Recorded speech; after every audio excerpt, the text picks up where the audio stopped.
안녕하세요. 리엠파트너스 엄민지 변호사입니다. 안녕하세요. 유수정 변호사입니다. 변호사님 나 혼자 산다 보셨어요?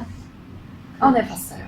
박나래 씨가 친동생 결혼 선물로 신혼집을 마련해줬다라고 하잖아요. 네, 사실 많은 분들이 정말 부럽다, 또 대단하다 이렇게 생각하셨을 텐데요. 이럴 때 증여세를 내야 하는지에 대해서 궁금해하시는 분들이 많은 것 같아서 오늘 이에 대해 안내해드리겠습니다. 박나래 씨가 만약에 직접 집주인하고 전세 계약을 체결하고 그 집에 동생 부부가 사는 거라고 하면 사실 큰 문제는 되지 않을 수 있습니다. 하지만 전세금으로 쓰라고 돈을 줬다고 하면은 사실 증여로 볼 수 있겠죠? 네, 그렇습니다. 사실 가족 간에 모자란 돈을 그냥 주는 일은 굉장히 많잖아요.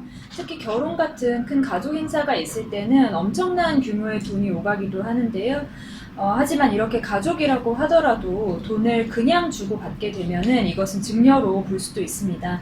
네, 원칙적으로는 50만 원 이상을 다른 사람에게 그냥 주는 경우에는 이를 증여로 보고 증여세를 납부해야 합니다. 하지만 가족 간의 증여에는 어느 정도 세금을 부과하지 않는 금액이 정해져 있는데요. 부모 자식 간에는 5천만 원, 그리고 형제는 1천만 원까지는 세금이 발생하지 않습니다. 그리고 증여의 경우에는 증여하는 돈의 규모에 따라서 각 세율이 다른데요. 1억 이하의 경우에는 세율이 10%, 1억 원 초과, 5억 원 미만인 경우에는 1천만 원과 1억 원을 초과하는 금액의 20%를 지급해야 합니다. 네, 일반적으로 생각하시는 것보다 증여세가 굉장히 높습니다. 그리고 조금 이걸 감면하기 위해서는요, 신고 기간 내에 증여세 신고를 하면 13% 감면 받으실 수 있습니다.